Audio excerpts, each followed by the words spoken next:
관광 수지는 적자다. 우리나라는 항상 적자예요. 네, 항상 적자일 수밖에 없거든요. 일단 너무 많이 나가요. 이스타를 발급받고 들어가서 그건 이제 일을 할 수 없는 비자인데 이민단속국은 할 일 한 거야 라고 딱 끊어버렸잖아요. 미국 언론들 이번 기사 제목 뭔지 알아요? 현다이 레이드예요. 현대 급습, 현다이 레이드. 그 진짜 이게 진짜 건달들 방식인데 정말 이보다 더 천박할 순 없다. 공급을 하겠어. 서울은 주택이 부족해요. 짓지 말자는 게 아니에요. 지역의 수요가 말라버린 거예요. LTV를 좀 줄였던데 안타깝습니다. 이 방향은 아니에요. 네, 안녕하세요. 영등포 경제 맛집 트렌드 이 박사입니다. 소개 한번 해주시죠. 저는 김원장 기자입니다. 네. 이름이 김원장. 네. 저는 김큐. 앞에다 하나 더 쓰시옵시요. 경제 이야기꾼 이제 김큐입니다. 네. 괜찮죠? 좋아요. 네. 저희가 이제 매번 이제 음식을 넣고 계속 먹는 게 저희 컨셉이잖아요. 네. 그래서 이번에는 또 새롭게 마련해 주셨는데 드셔보셨어요? 아니요. 한 안 번도? 먹어봤어요. 네. 한 번도? 태국 사람들은 진짜 많이 먹는데 이게 이렇게 비슷하게 만든 짝퉁을 만들어서 팔죠. 네. 이것도 있지만 네. 이거 비슷한 거. 그 가격은 한 5분의 1. 어. 이게 요거는 한 뭐 이게 얼마예요 시중가가? 그렇다면 거기서는 뭐 한 500원에 팔죠. 태국에서는 많이 먹어요 태국 사람들. 워낙 매운 걸 좋아하기 때문에. 그리고 이게 진짜 SNS에서 보면 진짜 난리도 아니었거든요. 그 아직도 기억나는 게 한 꼬마애가 생일 선물 생일 잔치를 하는데 미국에서 네, 미국에서 네. 꼬마애가 자기 생일 잔치 하는데 엄마가 이제 이거를 선물로 주는데 막 눈물을 막 뚝뚝 흘리면서 너무 좋아해요. 네, 네. 좋아서 너무 먹고 싶어가지고. 위장병 걸릴 텐데. 이거 네덜란드에서는 그 위험식품으로 분류돼가지고 한때 판매 중지됐었던 맞아요. 걸로 네덜란드라고 내가 기억하는데. 야, 근데 우리 PD님이 진짜 세대가 젊으니까 우리는 진짜 나이 든 사람들은 국물이 있어야 되거든요.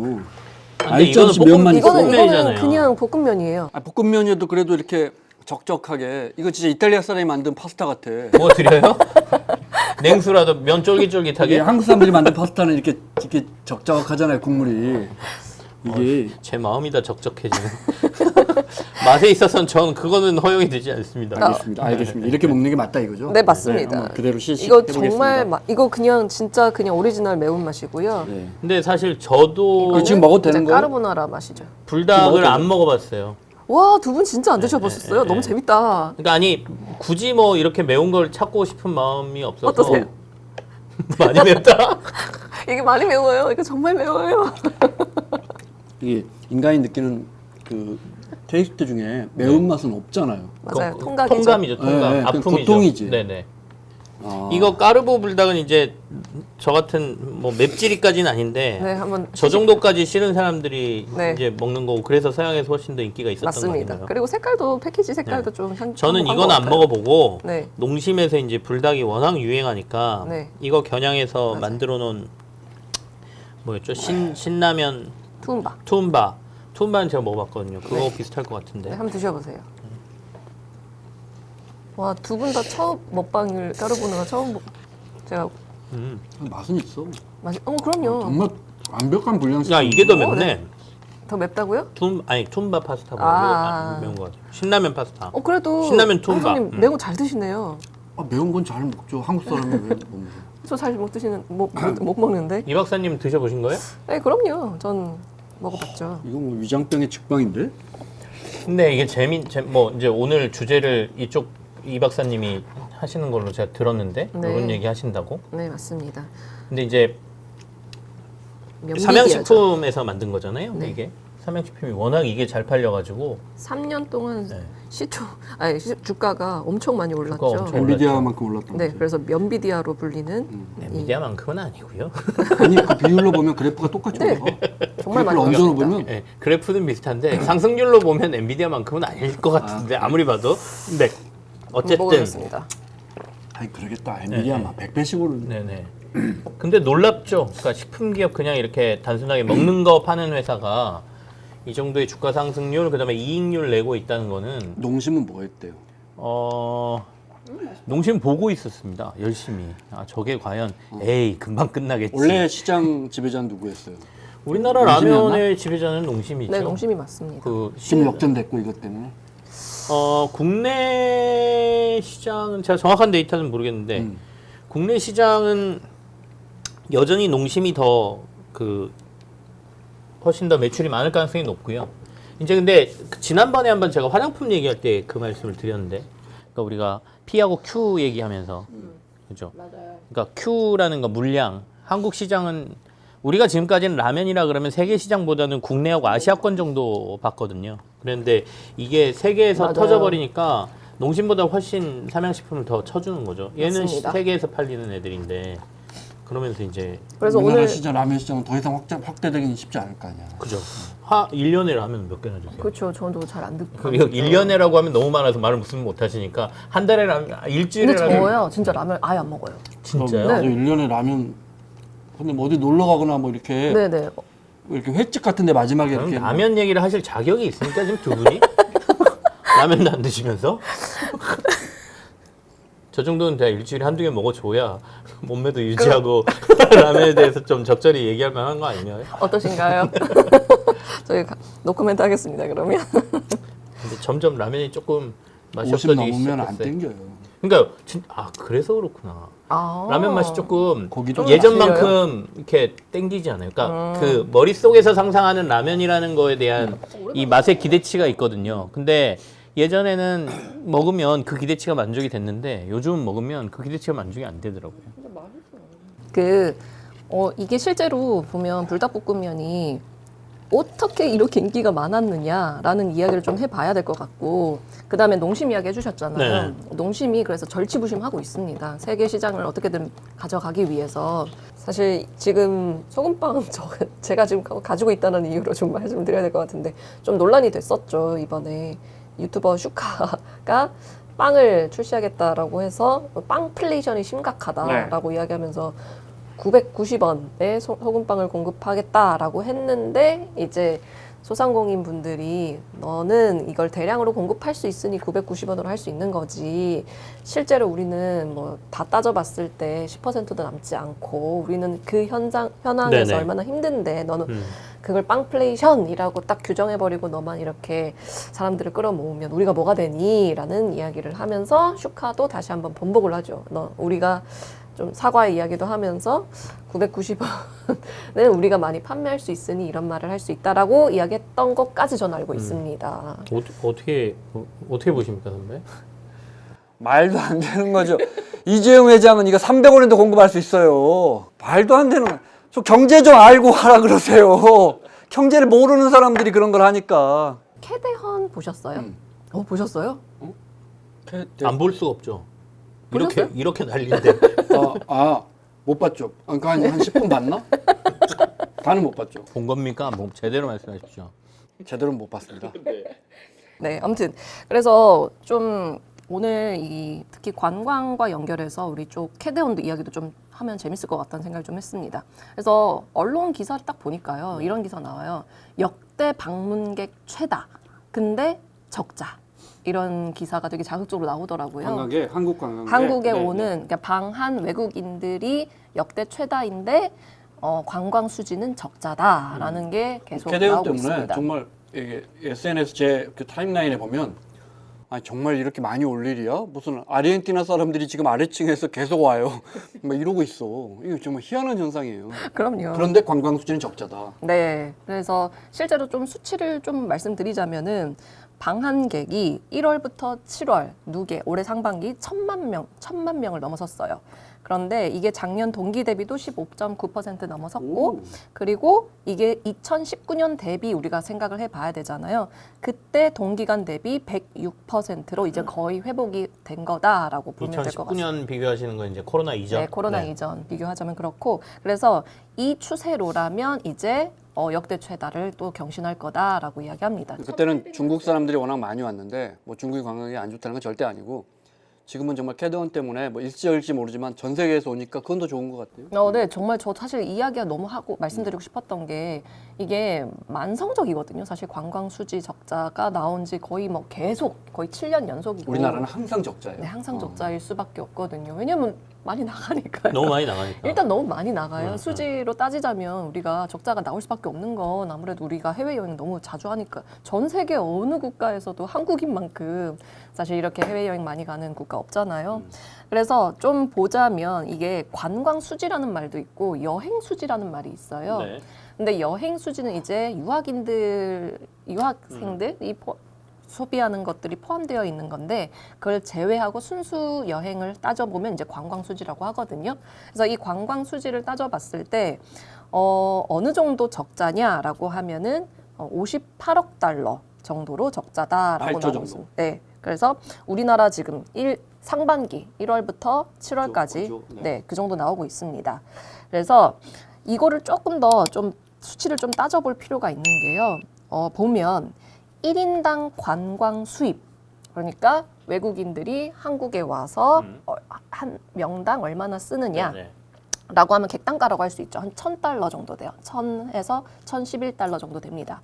그런데 우리는 반대로 1인당 관광 지출액이라고 하면은 982달러 정도 돼요. 네, 이렇게 차이가 납니다. 그런데 이게 우리가 관광 수입은 계속 증가하긴 했어요. 계속 증가는 하고 있지만 워낙 지출이 더 유지가 되고 있는 상황에서 이제 적자가 나고 있다라고 말할 수 있는 건데 적자가 난 건 맞습니다. 그런데 이게 그러면은 우리가 너무 적자가 났으니까 그럼 뭐 어떻게든 우리가 흑자를 해야 되는데 그러면은 어떻게 할 수 있을까라를 고민을 해보자면은 저는 이거를 좀 일반화하지 않고 어떤 면에서는 잘하고 있고 어떤 면에서는 뭐 부족한지 좀 디테일하게 볼 필요가 있는데 네. 아까 김 원장님께서 말씀 주셨던 것처럼 2019년 이전에는요 진짜 워낙 유커라고 하죠. 중국인들 보부상 이끌어가는 시장이었거든요. 그래서 단가가 너무 셌어요. 이분을 한 번 왔을 때 사가는 양이 어마어마했기 때문에 이 1인당 이 그러니까 관광 지출액이 엄청 컸던 거죠. 그래서 이분들이 사실 좀 우리가 수치를 지금 다시 보자면 많이 바뀐 게 이제 그러면은 국가 간에 지금 어느 정도로 지금 오고 있느냐라고 보면은 국적이 정말 다변화가 됐어요. 오히려 2019년 대비 중국인들은 아직 그때 수준을 회복 못했고요. 대신에 미국, 대만, 일본, 그다음에 유럽 국가들이 네. 사실 대만 같은 경우는 2019년 대비했을 때 거의 40% 증가하고요. 미국도 43%, 유럽도 거의 20% 증가를 했거든요. 그러니까 유의미하네. 엄청 유의미하죠. 그래서 우리가 그 금액 1인당 객단가가 당연히 뭐 적은 건 맞지만 2019년 대비 그런데 유커가 아직 100% 회복, 지금은 심지어 유커가 많이 없어요. 개개인으로 여행을 많이 하기 때문에 유커가 없는 상황에서 객단가가 이렇게 유지되고 있다. 그리고 그 국가가 다변화되었다라는 것은 우리가 이 관광 적자라고 딱 이 규정 짓기에는 유의미한 어떤 수치들이 뒷단에 되게 많이 있다라는 거를 좀 말씀드리고 싶다라는 게 첫 번째고요. 관광 수지 적자는 우리 화폐 가치가 높아지고 우리 소득이 높아지면 당연한 거예요. 그러니까 그 전에 비해서 높아지면 많이 나가게 돼 있어요. 구매 파워가 세지 우리가 때문이죠. 5년 전, 10년 네네. 전보다 소득이나 이게 높아졌다는 뜻이에요. 그렇죠. 그러니까 관광 수지 적자가 절대 나쁜 건 아니에요. 이게 흑자가 되려면 우리 국민들이 안 나가서 관광을 안 해야 되잖아요. 뭐 에티오피아나 뭐 라오스 국민들 안 나가니까 관광 수지 다 흑자예요. 네. 그러니까 이 적자를 나쁘게 봐서는 안 돼요. 중요한 것은 우리도 많이 나가고 사람들도 많이 들어오게 해요. 네. 그래서 이제 사실은 아까 말씀하신 그러니까 들어오는 입국자들의 국적이 굉장히 다양해진다. 그다음에 유커가 아직 들어오지도 않는데 중국 관광객들이 예전만큼 회복하지도 않았는데 이만큼 했다. 그러니까 저는 이제 주식시장 얘기로 많이 하잖아요. 주식시장을 바라보면 많은 것들이 변해 있어요. 그러니까 예전에는 중국만 바라봤거든요. 중국의 단체 관광객들이 온다 안 온다? 그리고 얘들이 오면 어떤 업종이 오르냐? 그럼 뭐 1번 화장품, 2번 면세점, 뭐 숙박업체, 그다음에 카지노 뭐 예를 들면 대표적으로 이렇게 봤는데 이게 이제 관광객들의 스타일도 완전히 코로나19 이후에 바뀌었지 않습니까? 그러니까 예전에는 단체 관광객들 아까 우르르 와가지고 중국 관광객들 면세점 딱 풀어놓으면 면세점 가가지고 잔뜩 싸갖고 딱 돌아가는. 근데 지금 면세점 망하고 있습니다, 솔직히. 그래서 면세점들 주가는 추락했고 개별적으로 와서 자기들이 이렇게 소소하게 돌아다니고 SNS 워낙 잘 돼 있으니까 지도 보고 이렇게 찾아다니고 그러다 보니까 전체적인 구매 파워는 면세점 이런 게 없어서 좀 줄었을지는 몰라도 제가 봐서는 어떻게 보면 매출이 대기업으로 이렇게 모여들던 옛날 면세점들이 다 가져가던 거를 지금은 자영업 소매하시는 분들한테 많이 퍼지는 것 같아서 좋은 지적이에요. 네, 단순하게 그게 우리가 적자를 보고 있다 이거보다는 지금이 훨씬 질적인 면에서는 훨씬 더 나아지고 있다. 아, 좋은 지적. 네, 그리고 이제 에이펙에 되면 이제 중국은 조금 더 허용될 가능성이 있어서 지금 증시로 보면 일본은 여전히 약간 중국 관광객들이랑 저거에서 카지노하고 호텔 쪽이 완전히 살아났고요. 최근에 가장 좋아요. 카지노 쪽에서도 이거 걔네들 이렇게 베팅하는 금액이나 뭐 이런 걸로 보는데 그게 살아나니까. 그리고 나서가 화장품 좀 괜찮고 면세점은 아직도 그냥 바닥에서 기고 있는 뭐 그런 상황. 그래서 좀 첨언을 드리자면 어떤 품목이 그러면은 지금 2019년 대비 2025년 관광 한국 와서 외국인들이 어떤 걸 쓰냐라고 보면 되게 재밌어요. 그 신한카드에서 외국인들이 카드 실적 매출을 추적해봤어요. 맞아요. 카드 보면 나오죠. 뭐가 제일 많이 올랐게요? 맞춰보세요. 트렌드 능력고사입니다. 아니 저기 아니야 다이소? 다이소 들어와 있습니다. 네. 빙고. 자, 미용 제가 알기로 그런 미용 거만 안 이쪽도 여쭤보셨죠, 굉장히 박사님이. 많이 아주 있었던 황당한 거니까 우리한테 물어본 거지. 네. 조금 한 번만 요즘 애들 시선으로 한번 생각해 주십시오. 요즘 애들 시선이 없어요. 제 눈에 이거 벗으면 요즘 애들이 될라나? 한 번 더. 뭐가 요즘 애들 있어? 뭐 할까요? 요즘 애들 그냥 이렇게 쳐다봐요. 젠지 스테일. 또 정치 얘기할 뻔했어요. 최근에 감봉띠 이거 뜯은 수사관도 젠지 스테어를 보여줬다는 얘기가 있더군요. 맞아요. 많이 쳐다보더군요. 국회의원들이 이해를 못한 거다. 아, 네. 아니 다행히 그건 아니고요. 네, 네. 인생 네컷. 제일 오 많이 마이 올랐어요. 제일 많이 올랐어요. 진짜요? 네. 1등으로 올랐습니다. 그게 브랜드 이름이죠? 네네, 맞습니다. 저기 들어가서 사진 찍는. 네네네. 그다음에 두 번째가 올리브영. 올리브영은 올리브영. 많이 들었고요. 그다음에 3위가 제일 재밌어요. 사실은. 3위 맞춰보세요. 제발. 재미없기만 해봐. 진짜. 3위. 캐대언과 관련이 돼 있습니다. 헤드형과 관련이 있다. 네. 뭐였지? 목욕탕 갔나?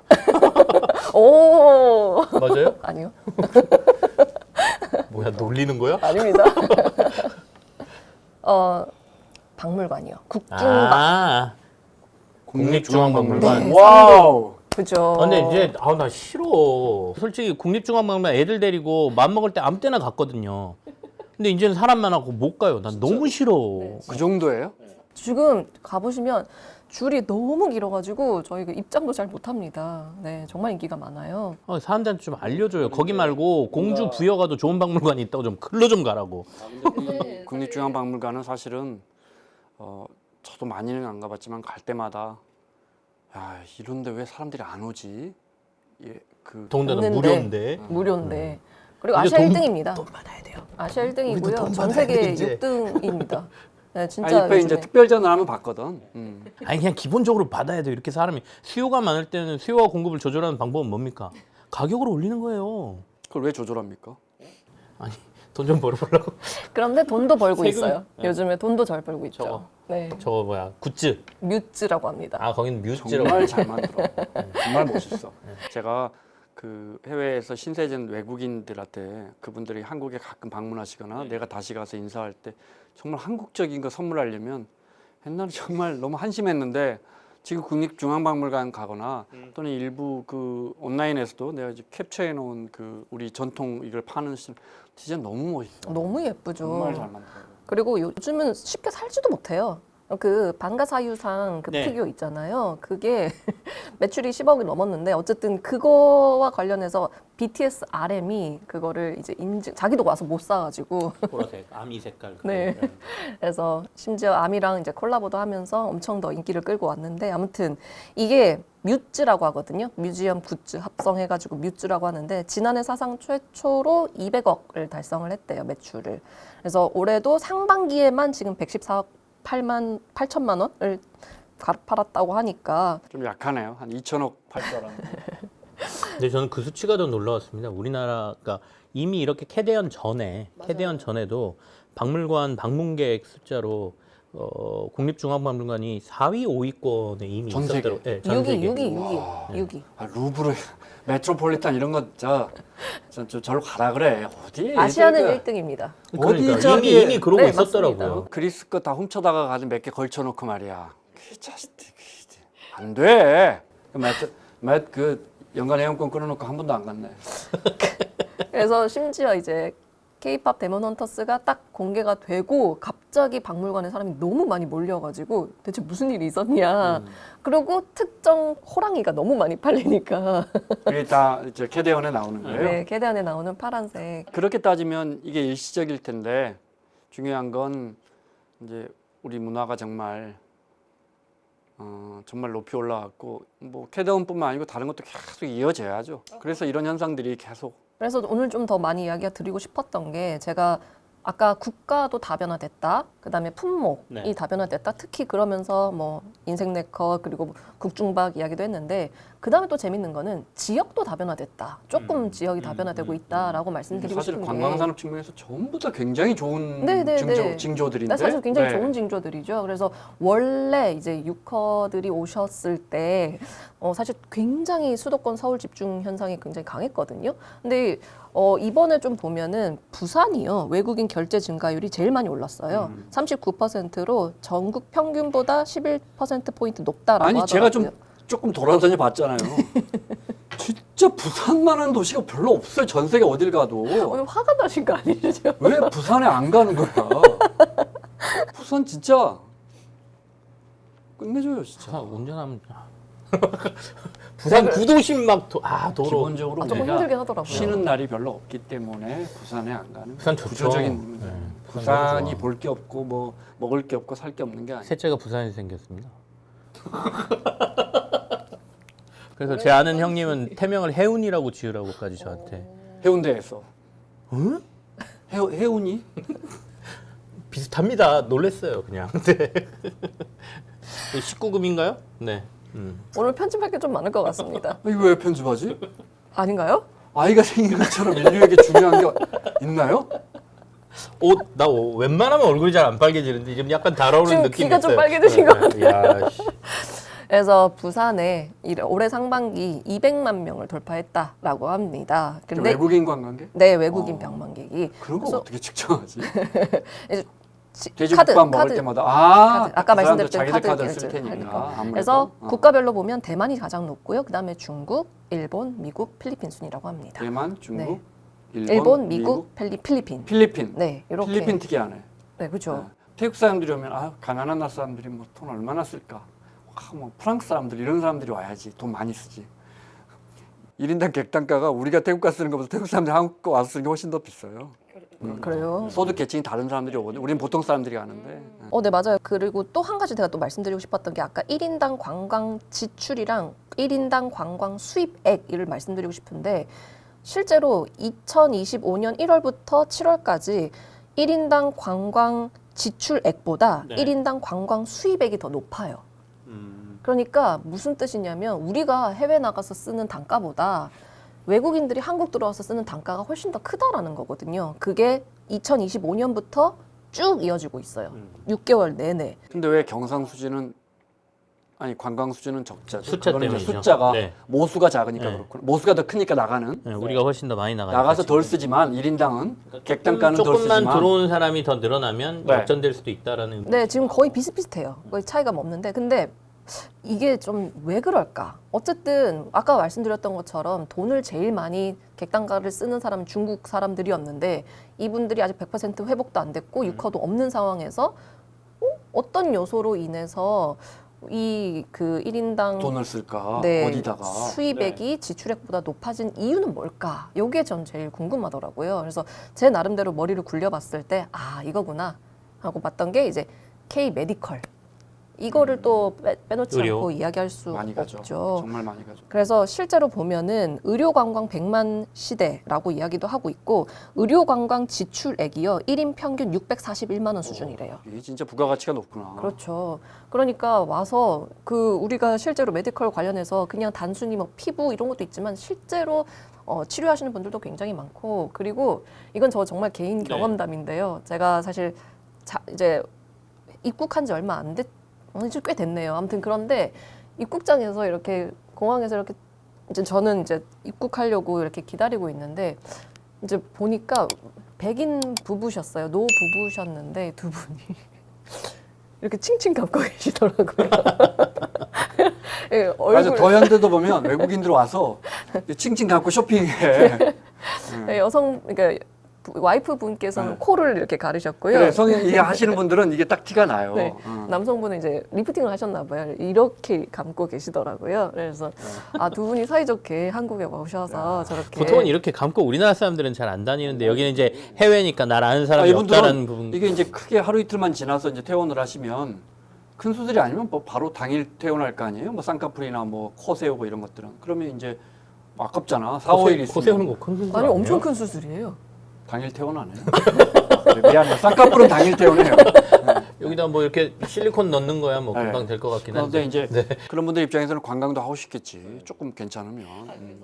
그래서 그걸 또 개인적인 경험도 보고 제가 네. 좀 트렌드를 연구하기 위해서 좀 사실 많이 돌아다니잖아요. 많이 돌아다니는데 진짜 외국인들 제일 많은 곳이 피부과입니다. 성형외과고. 우리 그래서 부가세 10% 감면해 주는 거 없앴잖아. 네, 맞아요. 이제 곧 이제 뭐 그거 없어도 치료되는 온다. 거죠. 네. 오늘도 사실은 제가 오전에 그 증권방송 방송하면서 그 얘기를 했는데, 그러니까 지난번에 얘기했던 이렇게 우리 부스팅하는 회사 리쥬란이라는 거 파는 회사, 그 회사에 뭐 이런저런 분석 얘기하면서 외국 사람들이 외국의 유명 연예인 미국에서 지금 허가 안 났거든요. 맞아요. 네, 허가가 이번 안 나서 얘네 FDA 승인을 못 받았어요. 승인을 못 받아서 주가가 좀 이렇게 출렁였는데 그래도 괜찮다. 왜냐하면 걔네들이 와서 맞는다 뭐 이런 분석을 하더라고요. 심지어 연예인들도 한국에 와서 리쥬란 맞고 나서 그거 후기 막 올리고 그래서 그게 이슈가 되고 있고 뭐 그러니까 어쨌든 말씀하신 것처럼 관광객들은 이전보다 늘고 있고 다양해지고 있고 소비처도 굉장히 확산되고 있어서 저도 그 긍정적인 부분이 굉장히 많다고 생각하고, 돌려서 이걸 그럼 우리는 어떻게 활용할 것인가라는 생각을 해보면 자영업 하시는 분들도 맞아요. 외국인들 상대로 해서 이 트렌드를 잘 읽고 뭔가를 하시면 앞으로 더 늘어날 가능성도 많고 이걸 찾아오시는 분들도 많아서 그런 서비스를 좀 강화하시는 게 도움이 좀 많이 될 거다. 최근에 보니까 퍼스널 컬러도 외국인들이 한국에 와서 그거 네, 많이 컨설팅 받으러 엄청 많이 가요. 그래서 틱톡에 보면은요, South Korea Eternity 해가지고요, 뭐 어떤 게 있냐면요, 한국 가면은 코스가 있는데 일단 두피 스칼프하고 그다음에 퍼스널 컬러 진단 받고 퍼스널 컬러 진짜 많더라고. 근데 그건 내 색을 진단 받으면 이제 뭐예요? 옷 입고 화장할 때요. 저희는 이제 화장 별로 안 하지만 어떤 파운데이션 몇 호를 쓸 것인가. 매일 화장하는 사람이. 제가 하는 게 아니라 누가 해주는 거죠, 저한테는. 그러니까 그런 것부터 시작해서 자기 옷을 매칭시켰을 때 뭐가 더 잘 훨씬 어울리는지. 더 자기한테 잘 어울려 보이느냐 뭐 이거죠. 네. 그런 걸 다른 나라에서 못 하고 우리나라 와서 해야 한다 이거죠. 네. 물론 다른 나라도 하는 데가 있긴 하겠지만 우리나라처럼 이렇게 그 서비스를 종합적으로 제공해 준다. 와서 이렇게 퍼스널 컬러 해주면서 화장도 이렇게 해주고 이게 제일 잘 어울리시죠? 뭐 앞으로 이렇게 해라. 매뉴얼을 알려주는 거네. 네, 뭐 예를 들어 지금 의상 선택하실 때 네. 노란색을 하셨을 때랑 파란색을 하셨을 때랑 얼굴이 빛이 나는 정도가 다르실 거예요. 정확하게 퍼스널 컬러 진단하시고. 저는 약간 밝은색이 잘 어울리는. 네. 받아보진 않았지만 이제 네. 저는 그냥 다 잘 어울려요. 인물이 있으니까. 이게 여기서 이 마무리하는 거죠.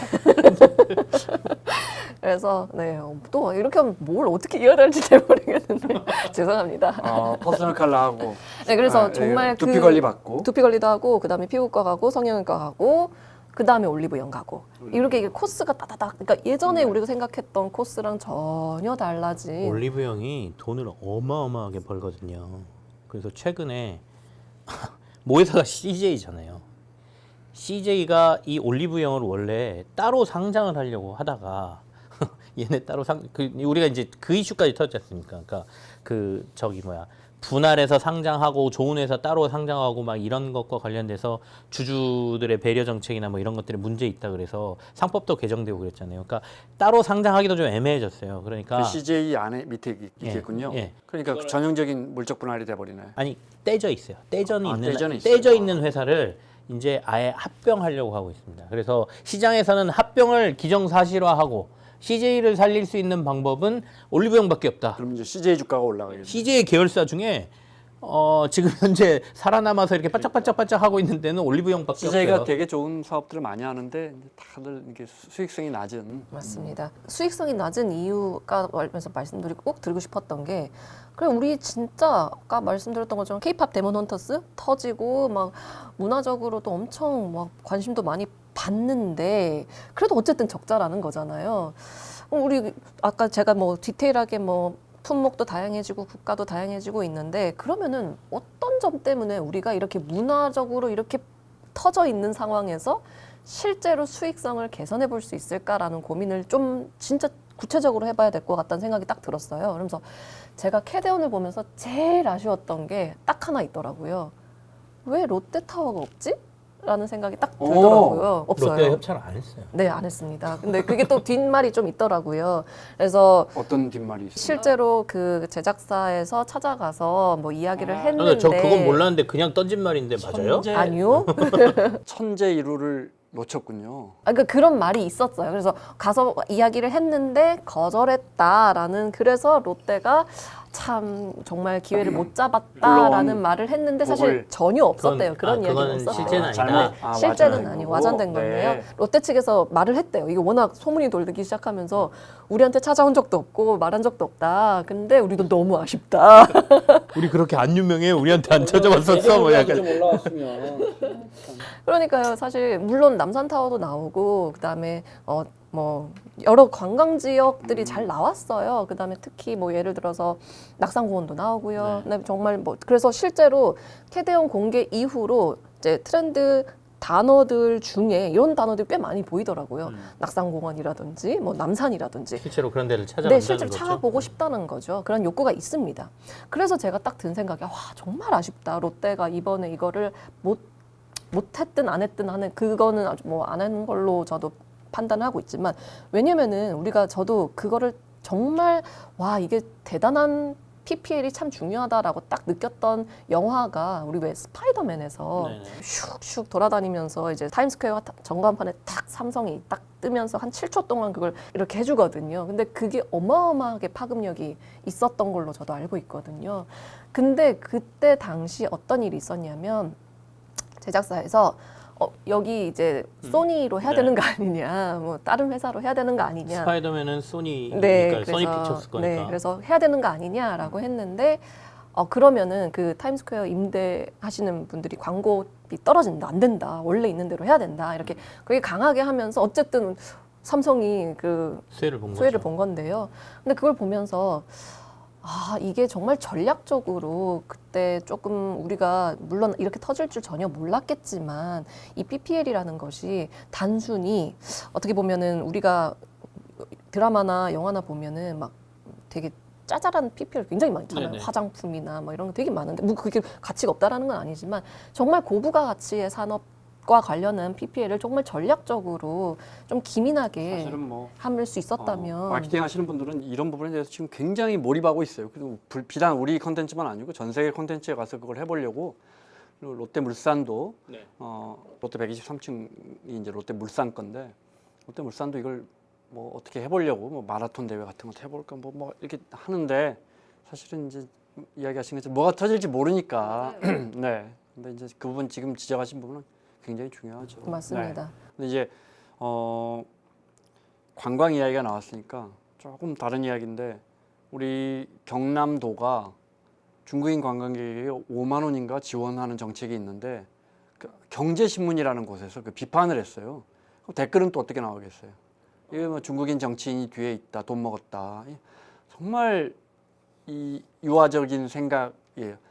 돈이 되면 투자할 수 있는 거고 자치단체도 중국인 아니라 누가 와 인도 사람이 누가 오든 아니 뭐 화성인이 와도 괜찮아요. 네. 괜찮아요. 태국 사람도 어떻게 하는 줄 알아요? 태국은 소득이 9,000달러예요. 우리하고 비교도 안 돼요. 중국에 사람들이 한 4천만 명 와요. 근데 더 잡고 싶으니까 2선 도시, 3선 도시에 공항 이 전기선이 없는 노선에 전세기에 재정을 투입해요. 그 항공료를 얼마를 대줘요.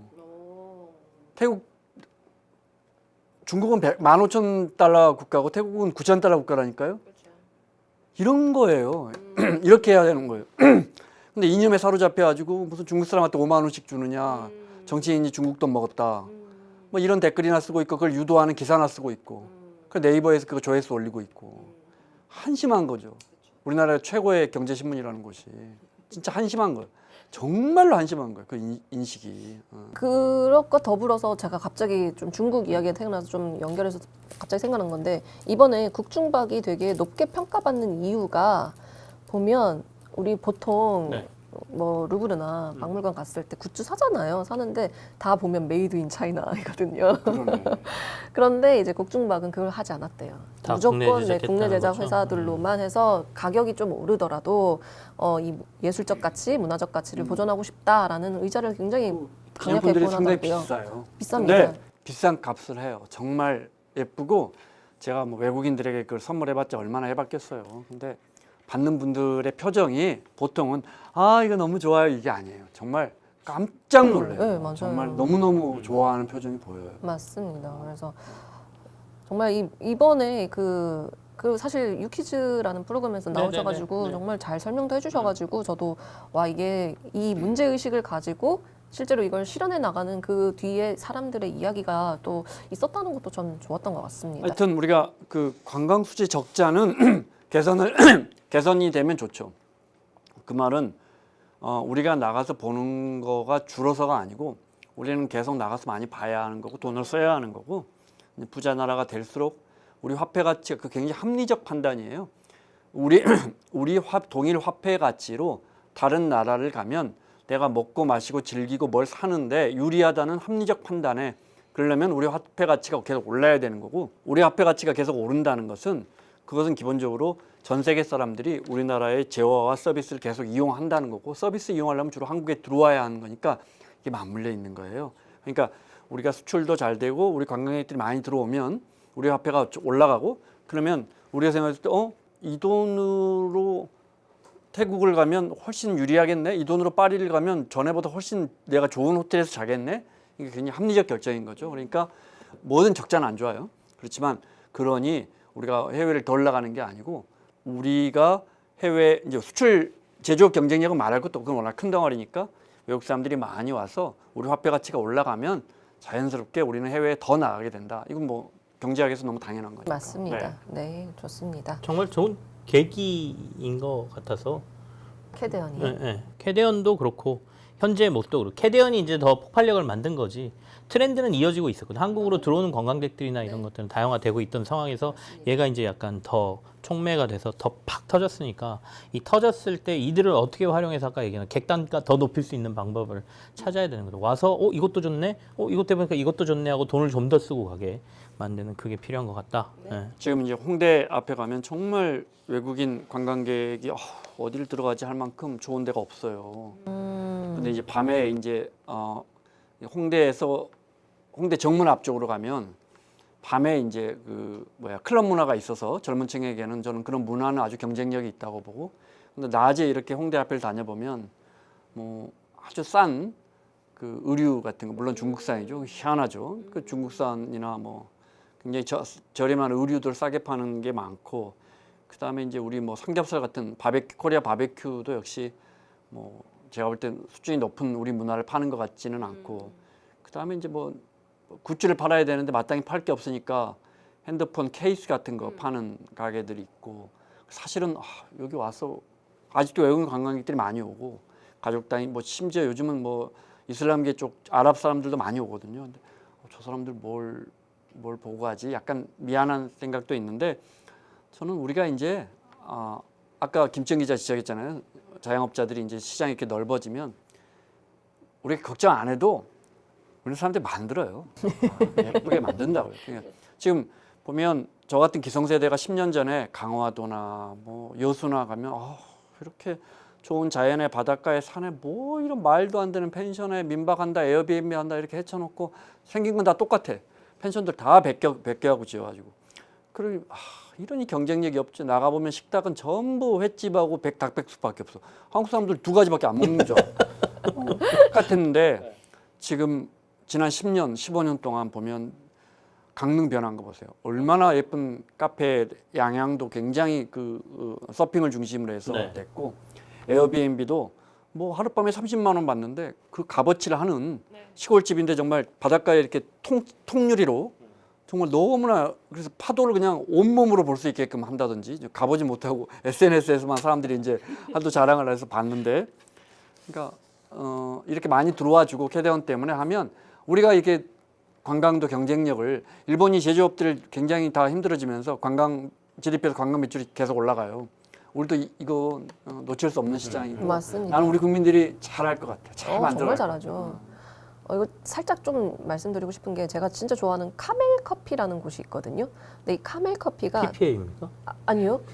낙타할 때 그 카멜. 네, 정말 그 카멜인데요. 그 카멜이 최초죠. 한국 카페 최초까지는 아니더라도 그렇게 유의미하게 LA에 지점을 냈었거든요. 근데 정말 인기가 정말 많았어요. LA 지점에서. 근데 그때 제가 참 재밌게 봤던 현상이 뭐였냐면은 2019년쯤에 카멜 커피에서 메뉴판을 이렇게 적어놨는데 그것과 관련해서 좀 욕을 좀 먹었었어요. 뭐냐면은 MSGR, 막 아메리카노 다 영어로 써놓은 거예요.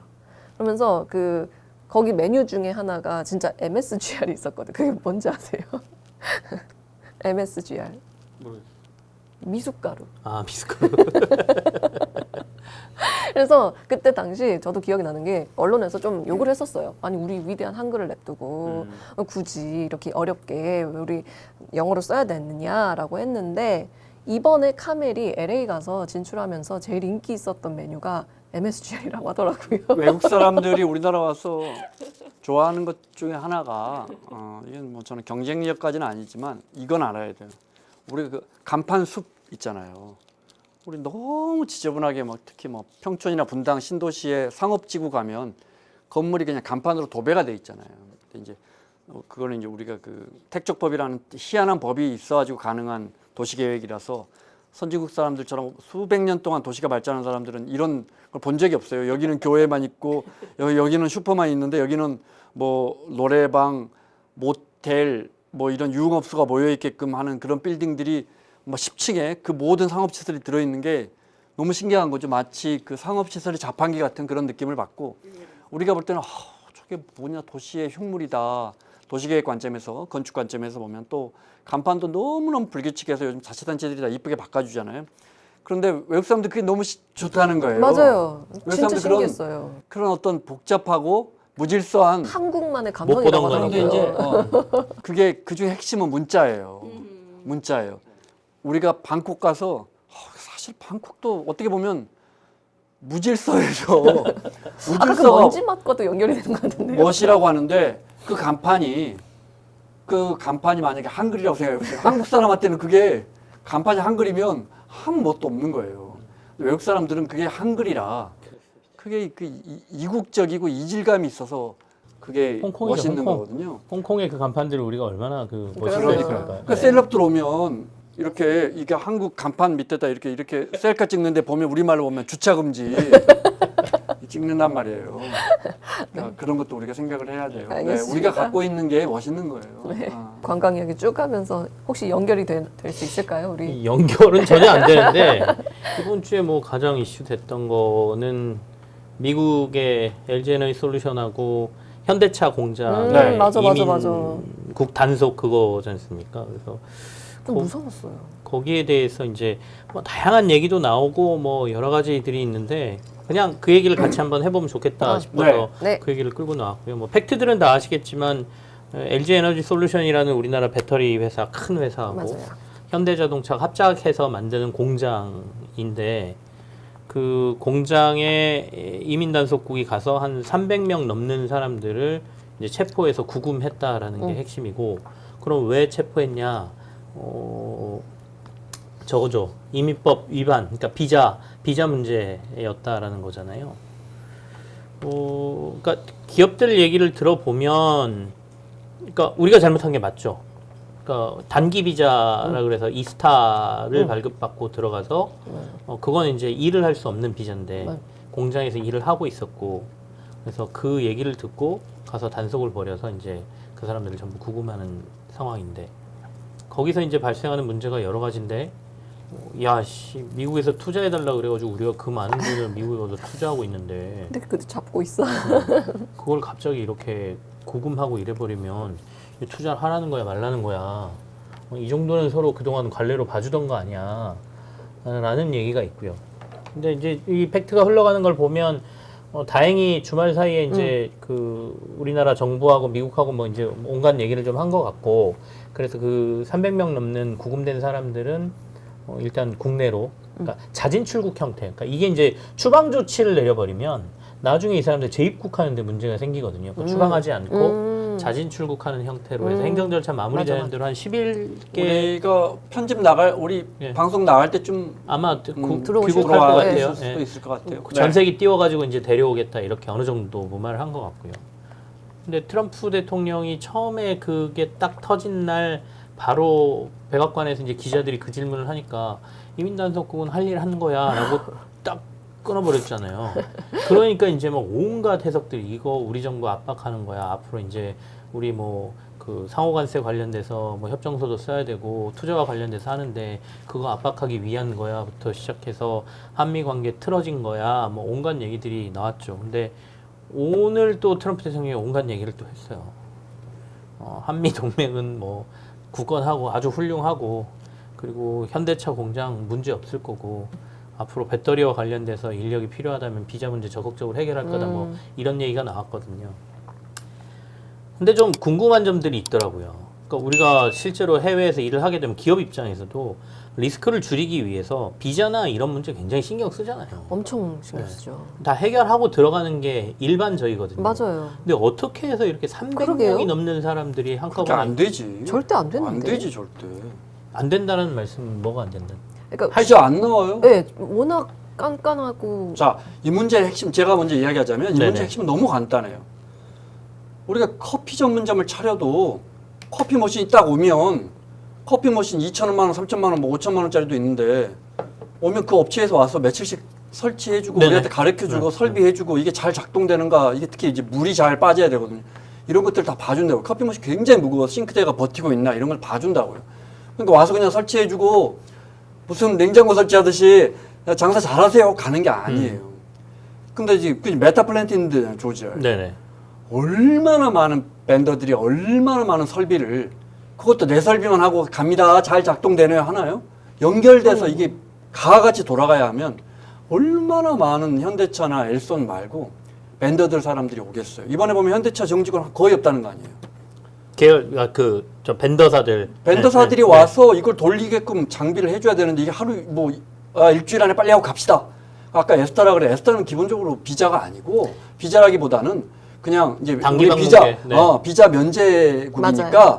뭐 형식적으로 30일. 하지만 니네 90일이에요. 90일. 니네 들어와서 근데 니 자세히 넣고 내가 우리가 뭐 했는데 너 이상한 기록이 있으면 너 다시 돌려보낼 수도 있어 이런 거예요. 그래서 태국 사람들도 한국 와가지고 정작 여기 와서 많이 쫓겨나서 가잖아요. 그래서 그걸 많이 들어오거나 비원 쉽게 말해서 그냥 관광 네. 방문 비자로 그냥 와서 에스타니까 비자 안 끊고 왔다는 소리예요.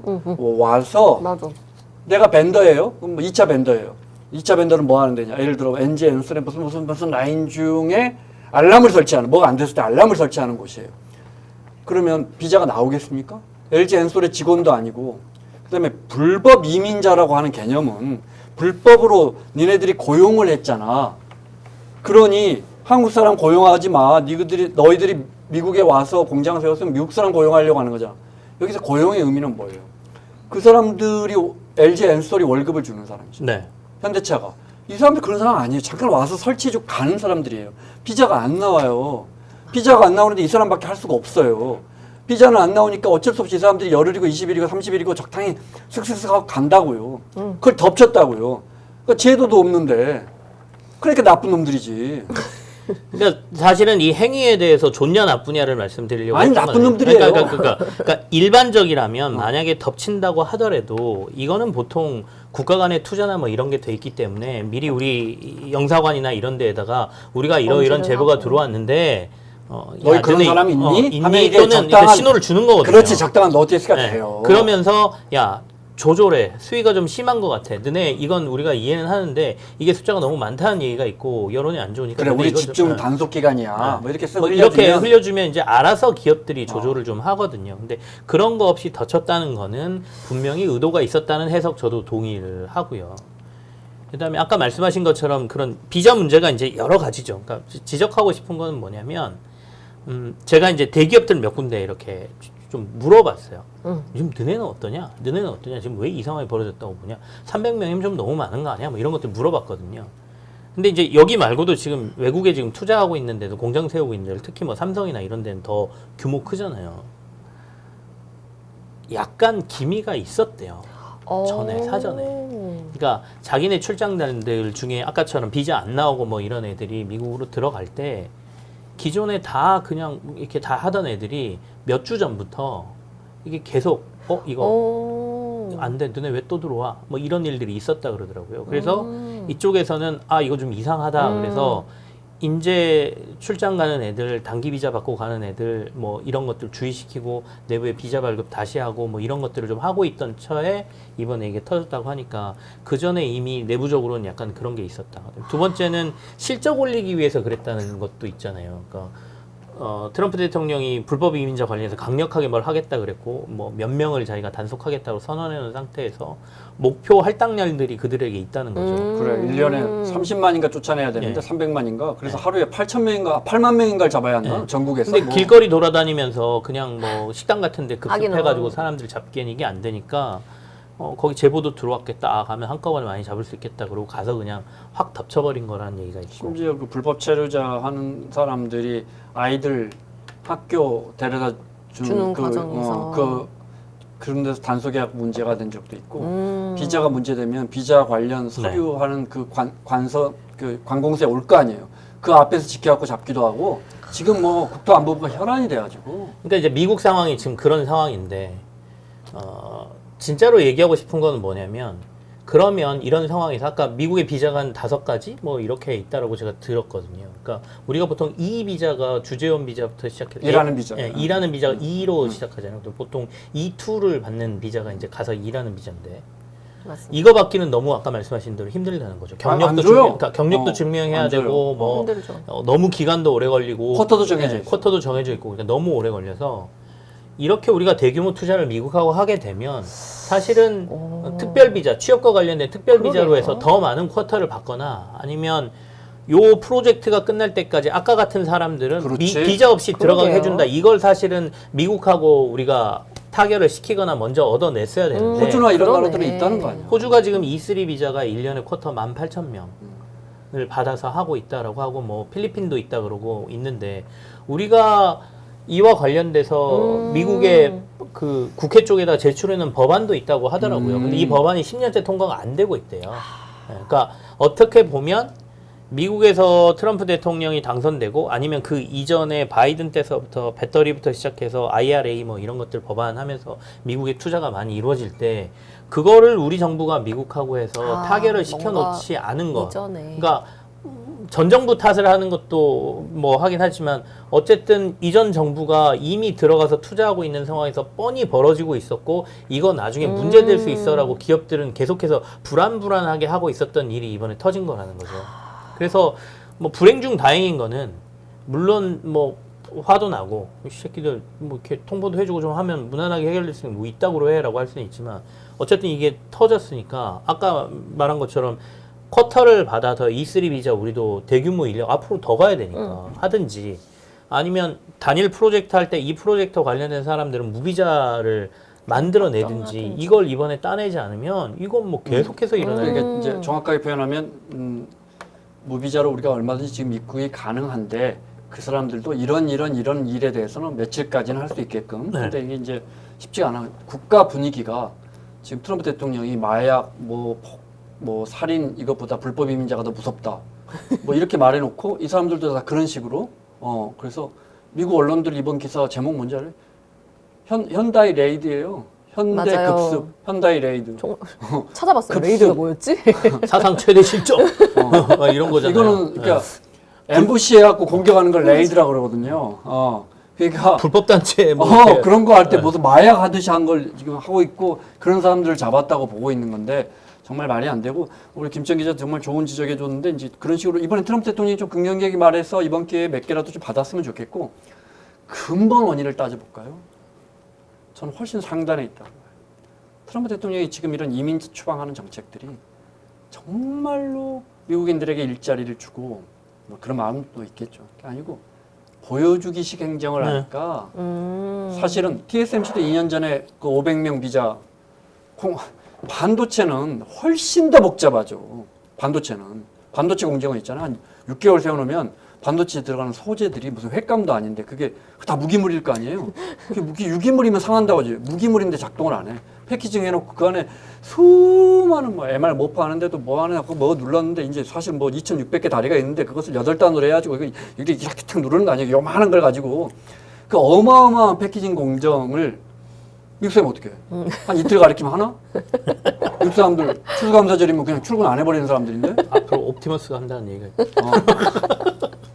우리 기술자들이 가서 해야 한다고. 그래야 그 공장이 빨리 돌아가고 TSMC도 2년 전에 그래서 난리가 났어요. 공장은 안 돌아가고 2025년부터 돌리려는데 도저히 안 되는 거라. 500명만 비자를 내달라 했더니 노조가 반대했어. 이것들 봐라. 대만 사람들 와서 일하려고 우리 일터인데. 그래서 아직도 안 돌아가고 있잖아. 이게 뻔히 알 텐데. 그러면 그래. 거기는 놔둬. 거기 빨리 돌아가야 우리 일자리가 생겨. 거기 한국 사람들 몇백 명 들어와 있는 거 놔둬. 그 사람들이 다 갈 거야. 한두 달 있으면 쟤들 다 에스타로 들어온 친구들인데 이게 다 알고 있다고. 국토안보부에서 이걸 왜 몰라?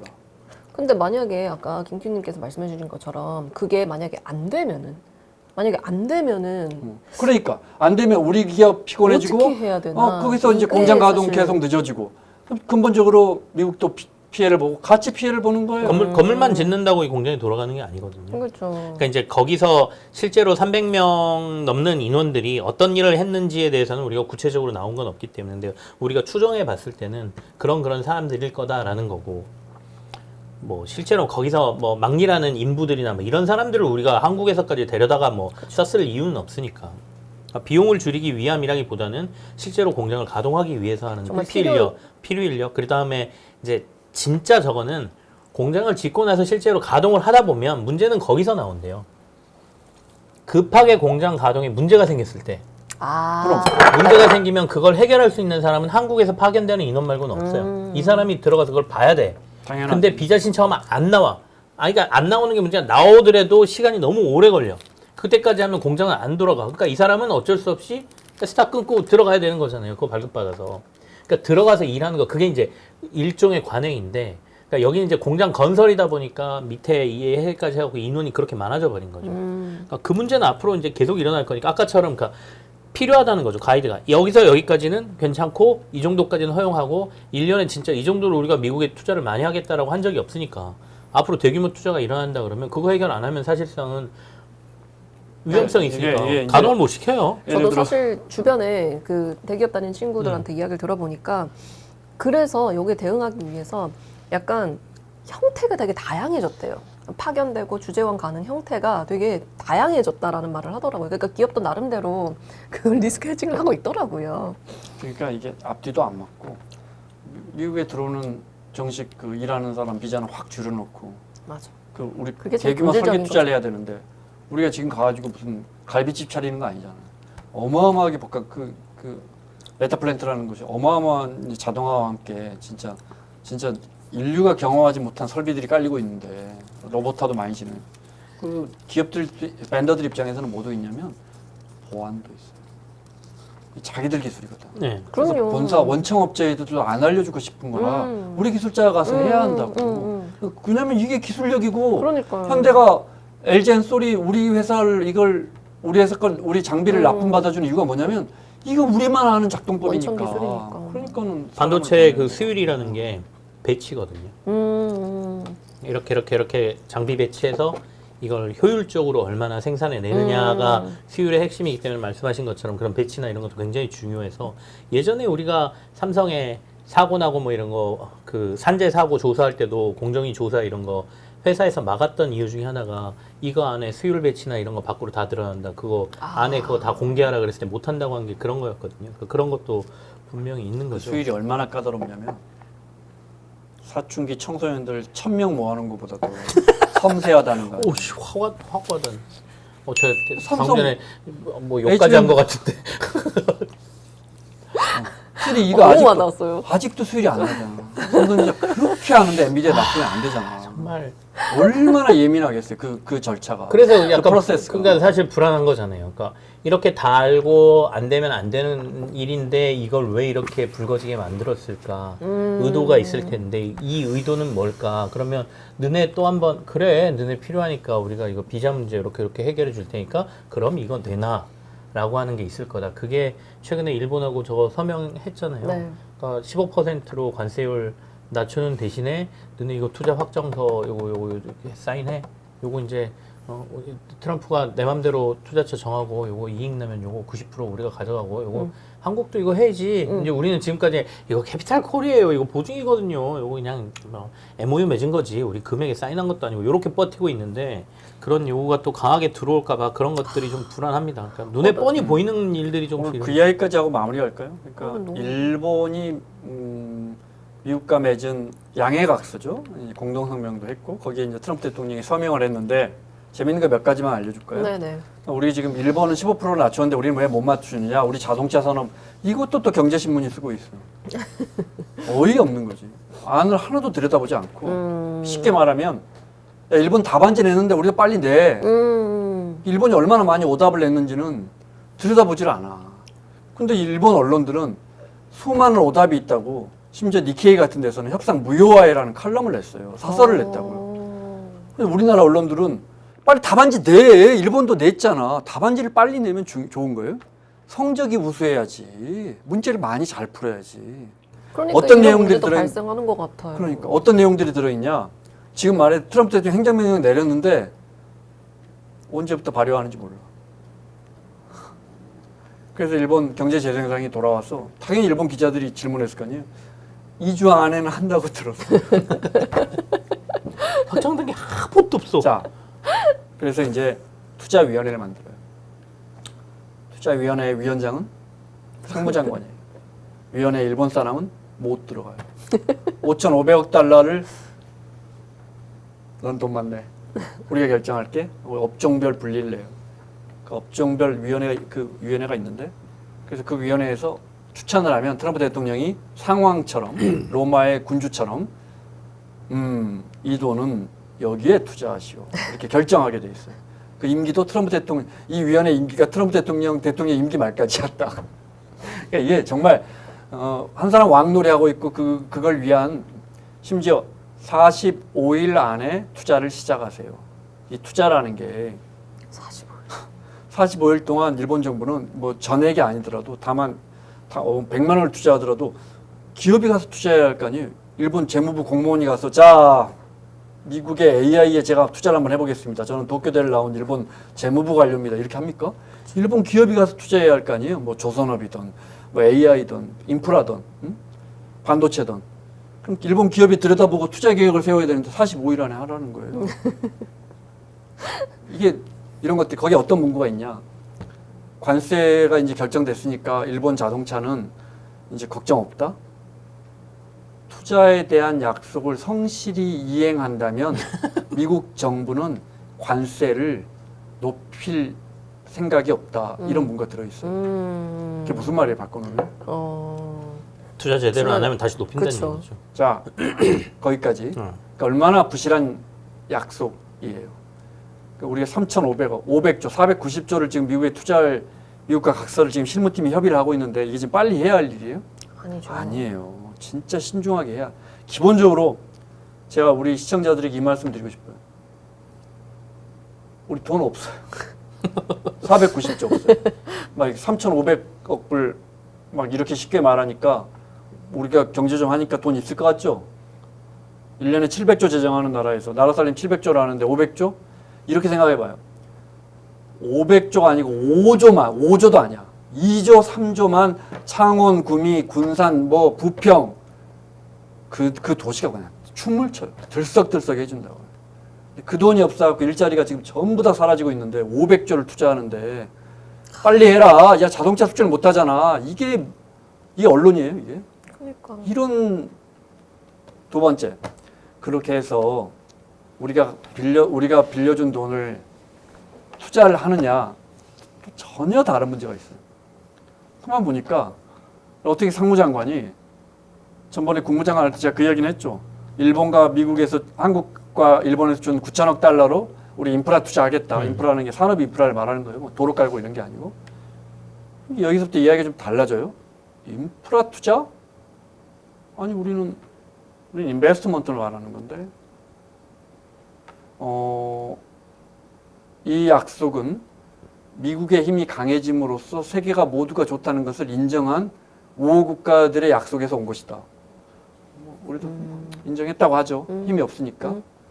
러튼이 그렇게 말하면서 그건 러튼이 상무장관이 CNN 가서 한 말인데 트럼프 대통령이 트루스 소셜에 뭐라고 올려놨냐면 and my direction 일본의 투자금은 and my direction 내 명령에 따라 투자될 것이다. 이렇게 해놨거든요. 근데 트럼프가 취임하고 2월 3일 날 행정명령 중에 첫날 나온 행정명령 중에 우리가 기억하면 국부펀드 행정명령이 있어요. 자, 사업가다운 발상이고 이거는 잘 굴리면 내가 볼 때 미국 국민들 좋아요. 우리도 국부펀드 있으면 좋지. 문제는 그 돈 굴릴 종잣돈이 없는 거죠.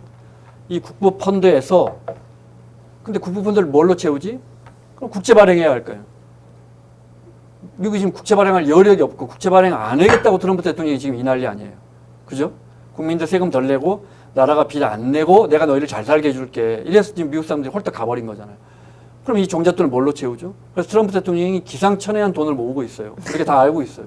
예를 들어 뭐죠? 저 중국에서 온 SNS? 틱톡 같은 것도 네. 트럼프 대통령이 그거 지금 미국인들의 정보를 공산당이 빼간다 그랬어요. 몇 년 전에. 맞아요. 그죠? 허용해 준다는 거 아니에요? 지분 50% 내놔라. 맞아요. 얼마 전에 백악관이 틱톡 계정을 다시 열었어요. 거기 뭐라고 나왔냐면 트럼프 대통령이 활짝 웃고 있고 헬로 미국이 돌아왔어. 그거 아시잖아요. 엔비디아하고 네. AMD인가? 저 HBM 수출 허가해 주기로 했잖아요. 그리고 15% 매출을 받아오기로 했잖아요. 이런 돈들을 그 곳간에 넣는 거 아니냐. 그런데 자꾸 여기에 그 돈을 넣을 거라. 우리하고 일본에서 받은 돈을 여기에 넣을 거라는 거예요. 그럼 잘 생각해봐요. 친구가 이런 거예요. 야, 저기 식당에 투자하면 저기 한정식 식당인데 진짜 괜찮아. 투자는 내가 결정해. 넌 돈만 대. 투자 이익이 나면 원금은 분할 상환을 한다. 돌려줘. 돈을 벌면, 돈 못 벌면 어쩌 그 투자잖아. 분할 상환은 원금이 상환될 때까지 5대5로 이익금을 나눠. 알겠지? 원금 상환이 되고 나서도 이익이 나면 90% 미국이 가져간다. 이 모든 결정을 아까 말했지. 우리 상무장관이 하는 위원회에서 해. 너희는 그냥 가만히 있으면 돼. 돈만 내. 라고 이렇게 투자를 약속했는데 지금 보니까 이 돈을 어디 식당에다 투자한다 해놓고 하면 이렇게 자기 주식 계좌에다 갖다 놓으려는 거야. 엄청 좋은 비유시다. 너무 와닿았어요. 이게 보니까 국부펀드에 집어넣으려고 하는 것 같아. 말하는 게. 그러니까 지금 이런 상황인데 우리가 빨리 도장 찍는 게 중요하냐. 네, 그런 것도 한번 근데 왜 그렇게 빨리 도장 찍으려고 하는 걸 보통 기사 보면 종용하는 거예요? 아니, 빨리 해야지. 지금 미국의 자동차 수출 일본은 15% 하는데 일본 우리는 때문에? 자동차 수출이 중요하니까. 근데 일본은 때문에? 정말 일본에게 자동차란 우리의 반도체 같은 거예요. 일본도 그렇고 우리나라도 그렇고 우리나라가 전체 수출에서 미국이 차지하는 비중이 절반. 예전에는 중국이 절반 이상이었는데 중국이 좀 줄고 미국이 늘었으니까. 그렇죠. 절반 아니요. 20%야. 네, 수정하겠습니다. 20%. 20%에서 우리나라가 수출하는 품목 중에 가장 큰 게 자동차. 자동차와 자동차 부품. 네, 그러니까 이제 자동차 시장이 굉장히 중요한 한 거죠. 3분의 1 되죠. 더군다나 우리나라는 FTA였으니까 0% 관세에서 지금 뭐 품목 관세 25%이기 때문에 그러면 이전의 경쟁률로 진짜 뚝 떨어지는 거는 뭐 숫자상으로 보면 분명히 맞는 거고 일본은 품목 관세 25% 하다 15%로 내려가면 우리하고 격차 너무 많이 나는 거 아니냐. 그러니 빨리 이거 안 하면 우리 계속 이러다 보면 시장 잃는 거야라는 논리인 거죠. 일본도 그렇고 이제 발효가 되면 일본 차들은 이제 그동안 계속 홀드하고 있고 다른 데로 밀어내기를 하다가 동남아 시장으로 밀어내고 여기 멕시코로 밀어내고 캐나다로 밀어내고 있다가 이제 관세가 딱 떨어지면 한국 차가 15%면 이번 달 한국차 15%로 낮춰지기 전에 25% 관세일 때 우리 많이 팔자 세일 더 해버리자 뭐 이런 식으로 하겠지. 근데 이제 미국 시장 미국인들이 한 50%는 외국차 사요. 그 외국차라는 게 뭐 있어? 그렇죠.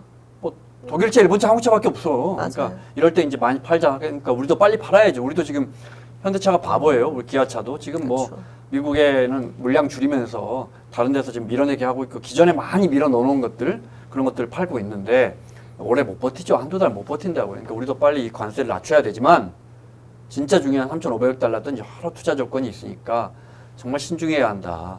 그럼 트럼프 대통령이 정치적인 이야기인데 트럼프 대통령이 알고 있다고요.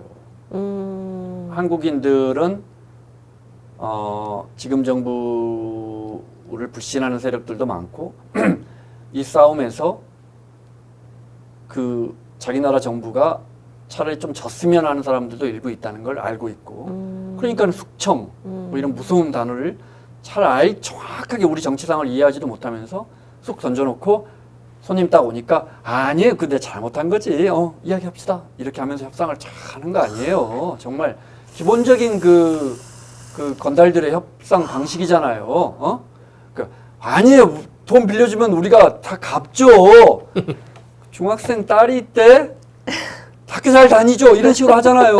트럼프 대통령이 전형적인 갑자기 숙청 뭐 이런 단어 딱 써놓고 내가 미스 언더스탠딩 한 거네요. 토럴리 미스 언더스탠딩 한 거네요. 이렇게 말하는 거 아니에요.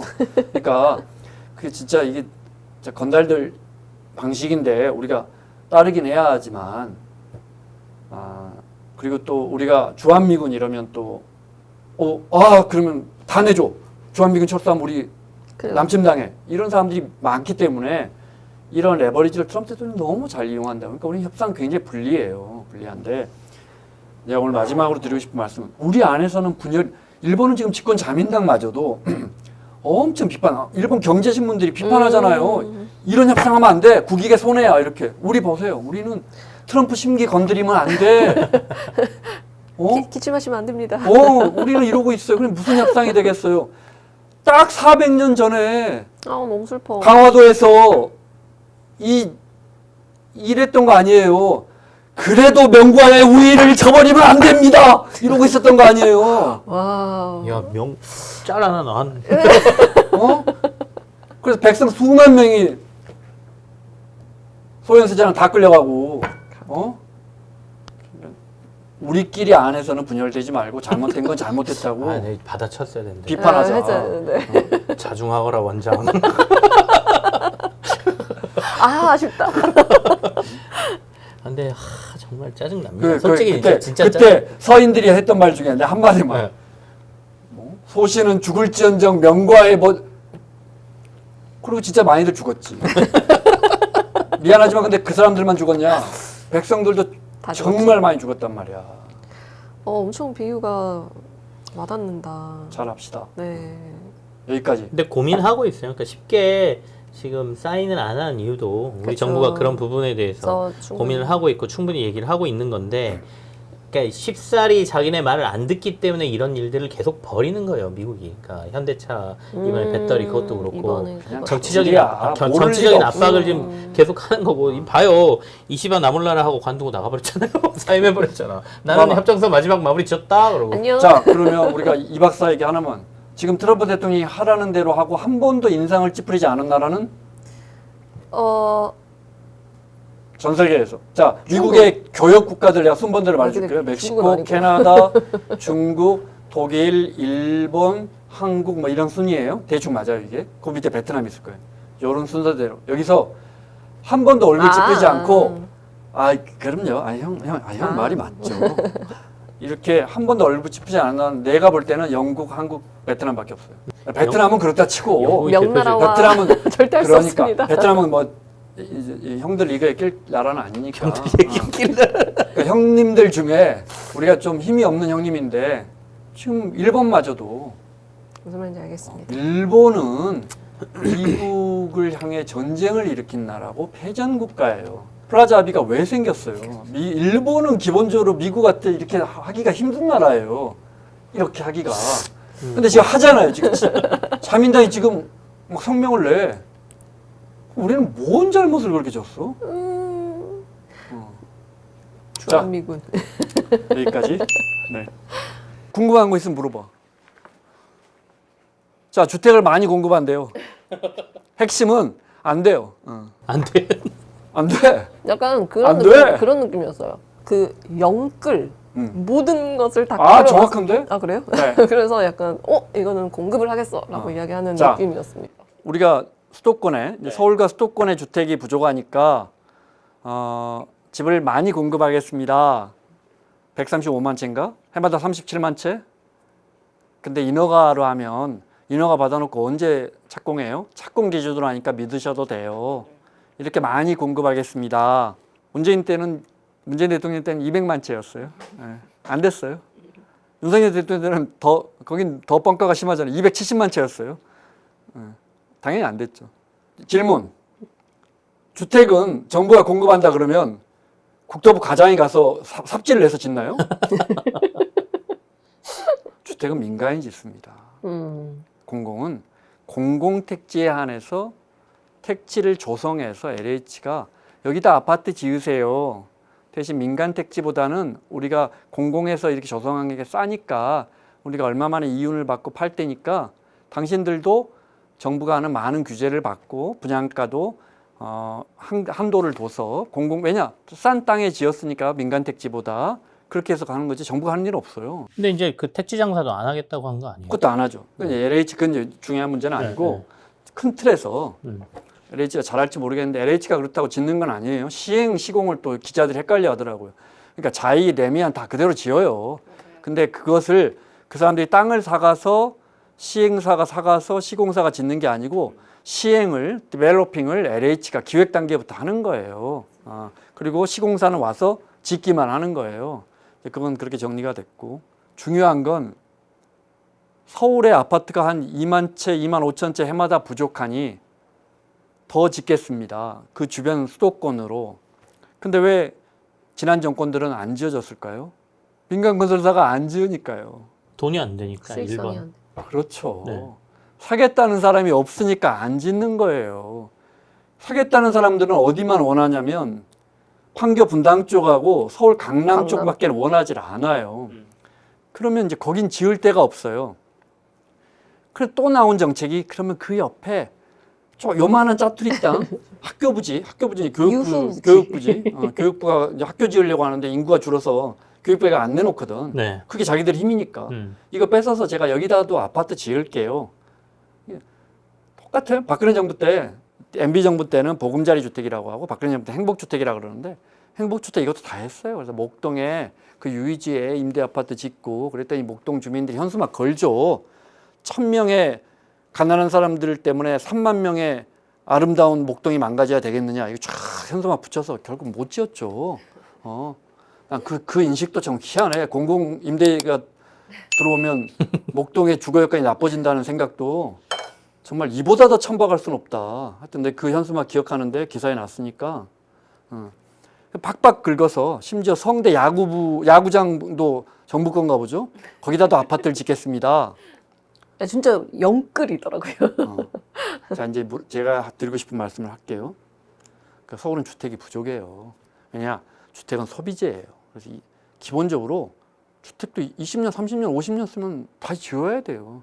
그러니까 짓지 말자는 게 아니에요. 근데 선진국 어느 주요 도시가 이렇게 용적률을 팍팍 이번에 이제 또 지을 데 없으니까 영끌하면서 기존 LH가 갖고 있는 임대 서울에 좋은 동네 뭐 상계, 강서 이런데 수서 이런데 임대 아파트가 많이 있어요.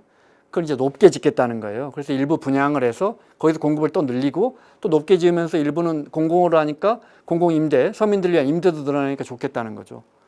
뭐 그렇게 나쁜 정책은 아니라고 봐요. 주택이 부족하니까 해야 돼. 맞아요. 여기까지는 방향은 다 이해가 돼요. 그래서 이제 어떻게 하느냐.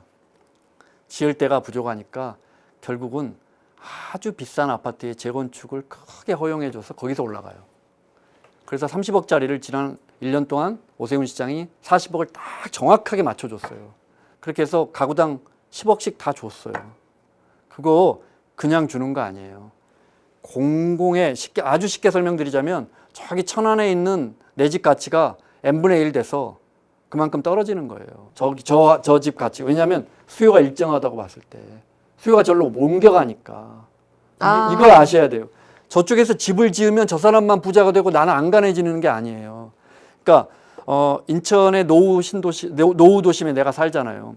송도에 멋진 아파트를 엄청 지었잖아요. 그러면 수요가 다 멀리 가잖아요. 그러면 중간에 이 박사가 5억짜리 아파트를 사려고 돈을 모았어요. 그래서 송도를 사버렸잖아요. 그럼 여기 구매력이 없죠. 청주에서 와서 송도 여기 인천 구도심 아파트를 사나요? 서울 강남 사람이 사나요? 파주 사람이 사나요? 끼키야 김포 정도 사는 사람이. 근데 그 사람들 다 저기 멋진 송도나 청라가 사버렸잖아요. 그럼 여기 내 거 3억인데 이게 수요가 떨어져서 이게 2억 7천, 2억 5천이 되는 거예요. 송도 아파트가 내 돈 5천만 원 가져가는 걸 이 사람들이 이해를 못 해요. 과거에 인구가 늘 때는 10년 전까지는 제 이론이 이게 안 맞는 거예요. 왜냐하면 이 수요가 생겨도 수요가 또 생겨. 왜? 인구도 늘고 소득도 느니까. 지금 소득도 안 늘고 인구는 줄어. 그러니까 여기서 뺏겨가면 안 되는 거예요. 근데 그 뺏겨가는 걸 어디다 짓느냐? 좋은데 음마, 목동, 잠실 5단지, 일기 신도시 재건축해서 계속 올려주는 거예요. 그럼 어디가 비죠? 지방이 비어요. 이걸 그대로 하겠다는 거예요. 그래서 안 돼요. 안 돼. 예를 들어 고향 이쪽에 신도시 해놓은 거 택지도 안 팔린 거 많아요, 지금도. 그 좋은 주상복합 용지도 안 팔려요. 파주에 친구들이 지금 파주에 아파트만 지으면 시흥 100호세 아파트만 지으면 저 정말 갈래요 하는 친구들이 있어요. 정부 공급 계획이 그거예요. 그렇죠. 그게 안 되니까 서울은 야구장까지 허물겠다. 아파트 지으라고 해요. 야구장도 허물고 홈플러스도 허물고 교회도 허물고 테니스장도 허물고 지금 또 CGV도 허물고 심지어 리츠칼튼도 허물어서 주상복합 지어요. 리츠칼튼 자리에도 호텔도 허물고 계속 짓는 거죠. 이유는 이 지역은 수요가 있으니까 아파트가 부족하잖아. 전 세계 그런 도시가 어디 있어요. 서울에 테니스 코트 잡기가 너무너무 어려워요. 멋진 도시를 만들고 있는 거예요, 우리가. 그렇게 올라가는 것만큼 지역에서는 공실이 비는 거예요. 그럼 어떻게 해야 하느냐? 밸런스를 맞춰 지역에 좋은 공급처를 만들어야 되는데 지역 균형 발전 안 해버리니까 지역에 좋은 아파트를 지을 공간이 없는 거예요. 지역의 수요가 말라버린 거예요. 그래서 이 정책이 얼마나 나쁘냐면 기본적으로 그래서 용적률 올려주고 재건축 서두르고 서울에 택지 더 만들고 그린벨트 더 플러스 더 만들고 예를 들어 이렇게 한다는 말은 바꿔 말하면 그래서 서울로 더 사람을 더 서울 여주로 사람을 더 빨아들일 거고요. 그래서 기업은 더 서울에 지역에 사람이 없는데 기업이 어떻게 공장은 더 서울에 짓겠습니다. 왜냐? 수요가 있으니까요. 그렇게 하겠습니다. 지난 보수 정부와 다를 거라고 기대하신 분들은 착각입니다. 네, 수요가 있으니까 짓겠고요. 내가 제일 쉽게 설명을 드릴게요. 수요가 있으니까 짓겠다. 서울대 가겠다는 사람이 점점 많아지니까 서울대 정원을 지난 정부에서는 윤석열 정부에서는 12,000명까지 줄였는데 우리는 2만 명까지 늘리겠습니다. 이러면 이제 좀 식지 않을까요? 서울대 입학 정원을 2만 명까지. 그래서 웬만한 엄마, 친구, 딸들은 다 서울대를 갈 수 있게 이렇게 해주겠다. 좋은 정책인가요? 수요가 있으니까 좋은 정책인가? 하나만 더. 그래서 아파트가 공급이 적으면 집값이 오른다고요 라는 이데올로기를 너무너무 많이 퍼뜨려 놔가지고 올해 5만 5천 가구 입주해요. 그럼 올해 서울 집값 내려가야 되잖아. 정말 맞습니다. 너무너무 너무너무 어디서부터 이제 문제가 생겼냐면 정말 복잡하고 여러분 김 기자는 너가 해봐라. 너가 국토부 장관 해봐라.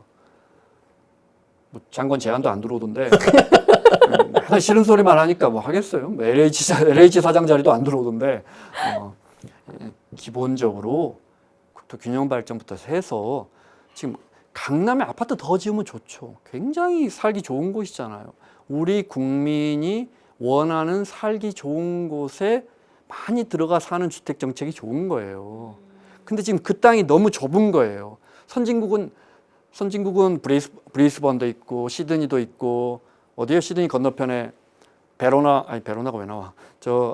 멜번인가요? 멜번? 네, 멜번. 네, 멜번이죠. 그 가운데 행정수도를 딱 지어놔. 거기도 네. 지역 감정이 심해가지고 시드니하고 멜번 사이에 딱 콤파스로 찌어가지고 행정수도 지었어요. 그렇게 최소한 살 곳이 한 3군데 정도 있으면 이번에 주택 정책할 때 주택 공급을 늘리기 위해서 부산 해운대, 대전 도룡동, 대구 수성동, 광주 봉선동에 집중적으로 용적률을 풀어서 그러면 야 니네 어머니 거기 산다는데 야 거기 또 우리 엄마도 거기 살고 싶어 해. 우리는 그걸 안 만들었거든. 안 만들고 서울만 해놓고 또 대책 내놓으세요. 그러니까 네, 서울에 더 짓겠습니다. 야구장이 왜 필요합니까? 여기까지. 야구장 허문다 그래 지금 화가 지금 많이 좀- 나셨어요. 학교도 없는데. 정말 한심합니다, 진짜.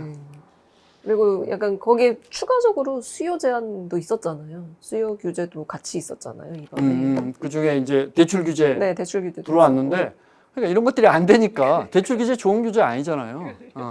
대출 규제 안 돼, 이 서울대 너무 가니까 서울대 정원 늘리면서 뭐 밤 12시 이후로는 공부하지 마 이런 정책이란 말이에요. 자가당착 느낌이기도 했어요. 좋은 정책은 아닌데 이제 급하니까 이제 LTV를 좀 줄였던데 안타깝습니다. 이 방향은 아닙니다. 그래서 진짜 실제 수요자들이 더 좀 어디로 가야 될지 모르는. 진짜 재밌는 거 있죠. 서울에 주택 수요가 2만에서 2만 5천 가구 정도? 국토부 1차관이 그런 이야기 하더라고요. 부족하다. 그거 어떻게 알아요? 내 말은 이렇게 해서 계속해서 해마다 몇 억씩 집값이 올라가면 그러면 그 주위에 있는 사람들은 영끌을 하든 돈이 있든 어찌됐건 간에 더 아파트를 사고 싶잖아요. 이런 정책을 하면 수요가 줄질 않는다고요. 계속해서 자기들이 수요를 늘리면서 아파트가 부족하대. 근데 제가 말씀드렸잖아요. 2008년부터 2014년 8월까지 아파트는 안 부족했고 박근혜 정부는 그래서 신도시를 더 이상 택지 공급을 안 하겠다고 선언을 했어요. 최경환 부총리가. 이건 어떻게 설명할 거야. 그때는 서울 사람도 어디 살았던 거야 그때는. 공중분양. 그러니까. 네, 알겠습니다. 자, 마무리하죠. 네, 마무리하겠습니다. 지금까지 영등포 경제 맛집의 트렌드 이 박사. 저는 김원장 기자였고요. 네, 저는 김큐였습니다. 네, 다음 주에 또 뵐게요. 고맙습니다. 고맙습니다. 네.